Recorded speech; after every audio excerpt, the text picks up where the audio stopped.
Welcome back दोस्तों। आज मैं एक्सप्लेन करने वाला हूँ विच हेड अटैलियर को, और इसके लास्ट पार्ट में मैंने इसके एक साथ 3 एपिसोड को कवर किया था, इसलिए आज मैं इसके एपिसोड नंबर 4 को एक्सप्लेन करने वाला हूँ, जो कि सही में काफी क्रेजी है क्योंकि यहाँ पे अपनी को काफी बड़ी मुसीबत में पड़ने वाली है, क्योंकि इस एपिसोड में वो फिर से मिलने वाली है उसी मार्क स्विच से जिसने उसे बचपन में वो वार्न दिया था, और वो लोग कोको को लेके कुछ प्लान कर रहे हैं। इसलिए चलो बिना टाइम गवाए एपिसोड को स्टार्ट करते हैं। एपिसोड के स्टार्टिंग में हम लोग देखते हैं कीफ्रे कोको को मैजिक के 4 सबसे इंपॉर्टेंट सीगल के बारे में बता रहा होता है। वैसे तो बहुत सारे सीगल होते हैं, लेकिन फ्लेम, लेविटेशन, वाटर और अर्थ एक अलग ही लेवल पे स्टैंड करते हैं, मतलब इनका पावर एक अलग ही लेवल पे होता है। कोको इन सबको ही ट्राई करने का कोशिश करती है, लेकिन सबसे पहले वो लेविटेशन मैजिक को ड्रॉ करना स्टार्ट करती है क्योंकि उसने अगोट के शूज को गंदे और खराब कर दिए थे उस टेस्ट को पास करने के चक्कर में। लेकिन जब भी वो सीगल को ड्रॉ करती है तो उससे बार बार कोई ना कोई गलती हो ही जाती है, वो ठीक से उस सीगल को ड्रॉ ही नहीं कर पाती। ये देखकर कीफ्रे और टेटिया सजेस्ट करते हैं कि अब हमें जाना होगा मैजिक स्टेशनरी पे। मैजिक स्टेशनरी बेसिकली विचेस के लिए एक सप्लाई स्टोर है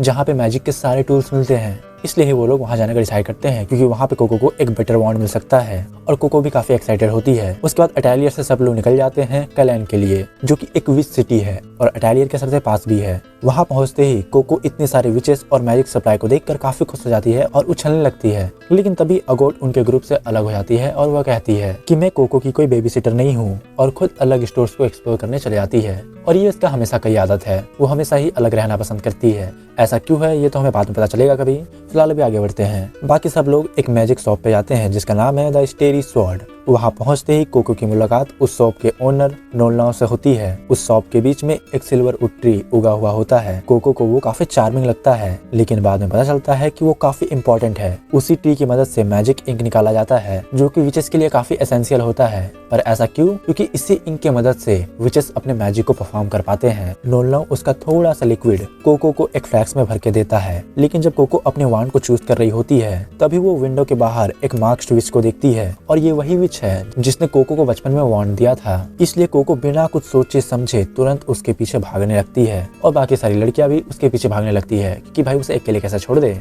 लेकिन उस विच का पीछा करते करते रास्ते में उन्हें अगोट भी मिल जाती है, और टेटिया अगोट को भी जबरदस्ती उनके साथ लेते जाती है। थोड़ी देर बाद अगोट कोको को पकड़ लेती है और उसे रोकने की कोशिश करती है, लेकिन तब तक काफी देर हो चुकी होती है क्योंकि वो लोग टेलीपोर्ट होके एक अननोन प्लेस में चले आते हैं जहाँ का आर्किटेक्चर बिल्कुल ही अलग था। उन्हें रियलाइज होता है कि वो लोग सिटी में नहीं है, कहीं और ही आ गए हैं। जब वो लोग अपने अराउंड देखते हैं तो उन्हें समझ ही नहीं आ रहा होता है कि वो लोग है कहाँ। और प्रॉब्लम यहीं पे खत्म नहीं होता है, वहाँ एक ड्रैगन भी होता है जो उन पर अटैक करने लगता है। उन्हें ये पता तो नहीं होता, लेकिन वो मार्क विच भी वहीं होती है और उन सबको देख रही होती है, और वो कोको को अपना होप मानती है, पता नहीं क्यों। दूसरी तरफ हम देखते हैं टाटा को, जो कि उस शॉप ओनर का ग्रैंडसन है। वो कीफ्रे को बताता है सारी लड़कियां किसी मार्क विच के पीछे भागी है, और कैफ्रे ये सुनते ही समझ जाता है कि वो लोग किसके पीछे भागे होंगे। और जो वो विच थी वो ब्रिम कैंप से बिलोंग करती है, जो कि एक इविल ग्रुप है, मतलब वो लोग काफी डेंजरस है, और वो लोग कोको को लेके कुछ प्लान कर रहे हैं जो कि हमें बाद में रिवील होगा।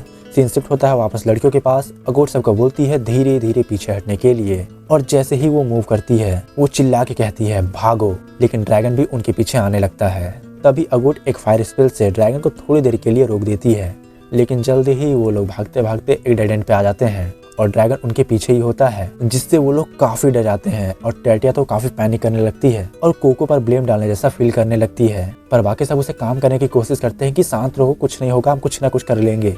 उसके बाद टेटिया अपनी क्लोक को उड़ाकर ड्रैगन का अटेंशन थोड़ी देर के लिए डाइवर्ट कर देती है, और अगोट वॉल तोड़ने के लिए सीगल ड्रॉ कर रही होती है। पर तभी इसी बीच कोको एक अजीब सा सीगल वॉल पर देखती है, और वो अगोट को वार्न करने की कोशिश करती है, पर वो गलती से अगोट का ड्राइंग डिस्टर्ब कर देती है, जिससे अगोट काफी गुस्सा हो जाती है और कोको को काफी उल्टा सीधा बोलने लगती है, और उसकी हर गलती पर उसे क्रिटिसाइज करने लगती है कि ये सारी तुम्हारी गलती है, हम सब तुम्हारे वजह से यहाँ फंसे हुए हैं, तुम किसी का भी रिस्पॉन्सिबिलिटी नहीं ले सकती। जिसे सुनने के बाद कोको चुप हो जाती है और वो उसके बाद कुछ बोलती ही नहीं है, उससे खुद गिल्ट होने लगता है। तभी रीचन अपने छोटे छोटे सीगल्स को एक्टिवेट करती है, जिसे मिलाकर वॉल में एक बड़ा होल बना देती है, और सारे लोग उसमें से निकल जाते हैं एक्सेप्ट कोको। वो वहीं पे खड़ी खड़ी सोच रही होती है, मास्टर अब मुझे क्या करना चाहिए। फिर सीन शिफ्ट होता है कीफ्रे की तरफ, जो कि सोच रहा होता है ब्रिम कैप्स एक डेंजरस फैक्शन है जो मार्क्स और पुरानी कैप्स पहनते हैं। उसे ये एक्सपेक्ट ही नहीं था कि वो कोको के पीछे आएगी। तभी वो कोको के पेट को देखता है जो कि वहीं पे छूट गया था। तो कीफ्रे उससे पूछता है क्या तुम जानते हो कि वो लोग कहाँ पे है?